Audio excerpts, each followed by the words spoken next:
we're going back to the very beginning of screen comedy.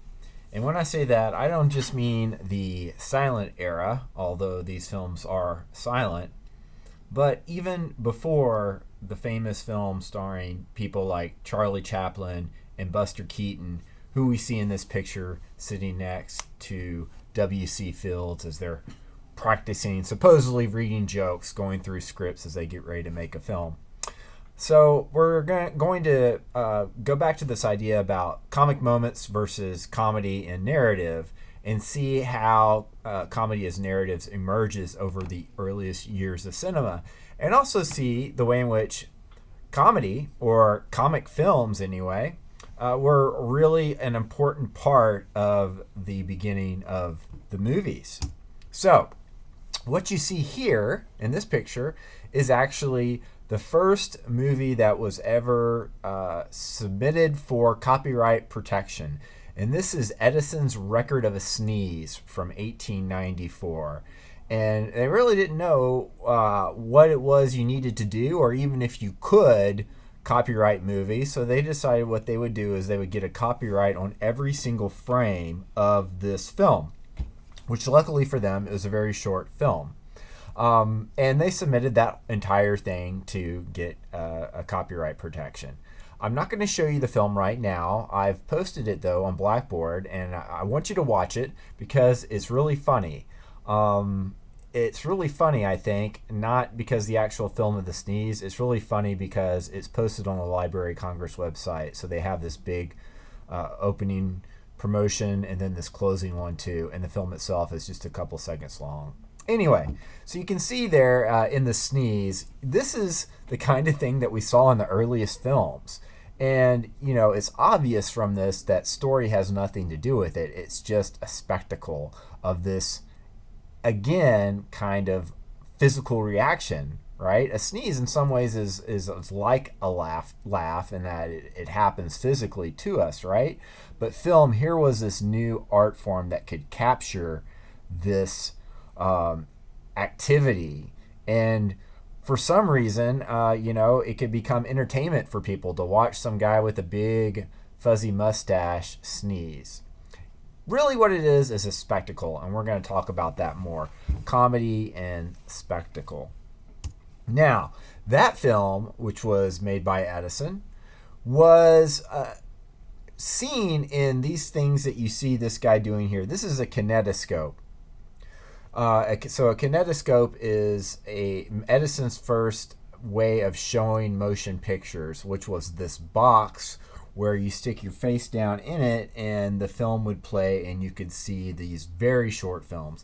And his idea was that you would have kinetoscope parlors, and you would have a bunch of these machines in a room, and you'd pay and you'd look at each one of them, and they'd have very short film. They might be related together. They might be different rounds in a boxing match, for example, or just be different little scenes of people dancing or other little spectacles.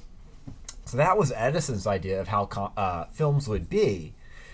On the other hand, at the same time, we're talking about 1895, over in France, there were the Lumiere brothers. And the Lumiere brothers had seen Edison put on a display of his kinetoscope in Paris back in 1894.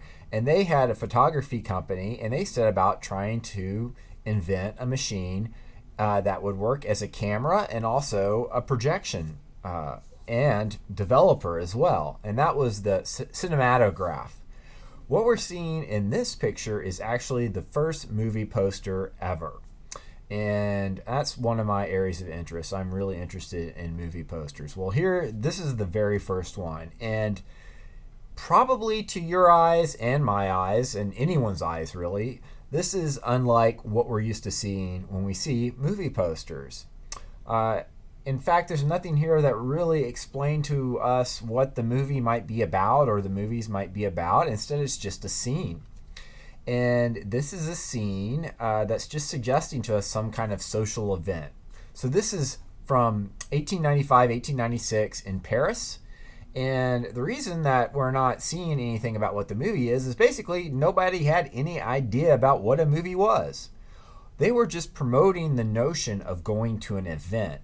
And the thing that was crucially different is that the Lumieres thought film would be a public event. You would watch movies with other people at the same time. And that's what we're seeing an ad for. I think it's funny, if you look at like almost the dead center of this poster, you can see a guy's hat is falling off. It's like a crushing social activity. Everybody wants to be here. No one's really sure what it is, but they want to go and see what this is about. So that's the very first movie poster. Here's the next one.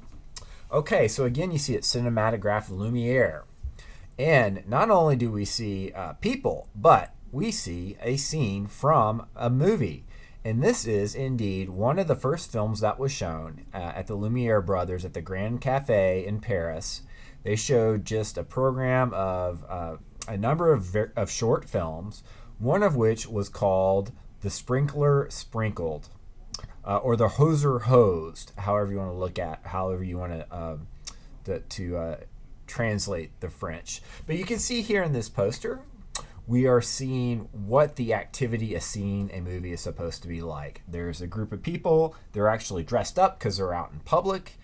They're laughing. They're reacting to what they're seeing on screen, which is some person being squirted in the face with a hose. So this poster is not just telling us what a movie is, but it's showing us what the practice of seeing a film would be like. And it's promising enjoyment, laughter, because in this case, it is indeed a comedy.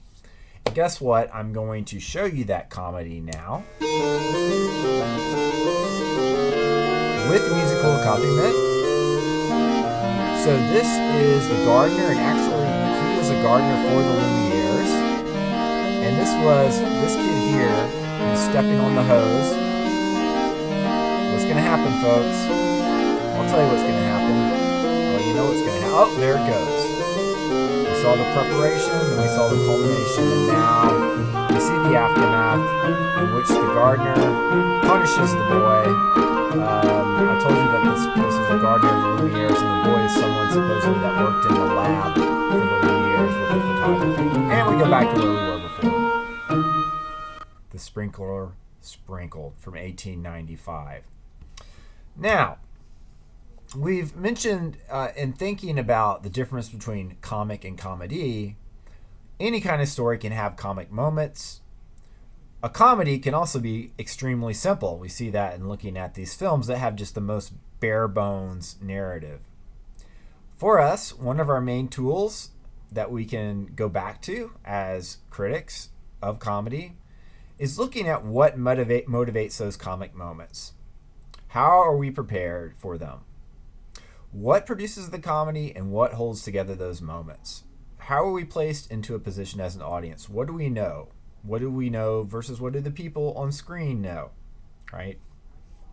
Whatever we're looking at, whether it's 100 years old or it's from this last week, that's one of the key things that we can think about. What is the motivation for these comic moments? How do they get constructed? And then what happens to turn just a moment into something funny?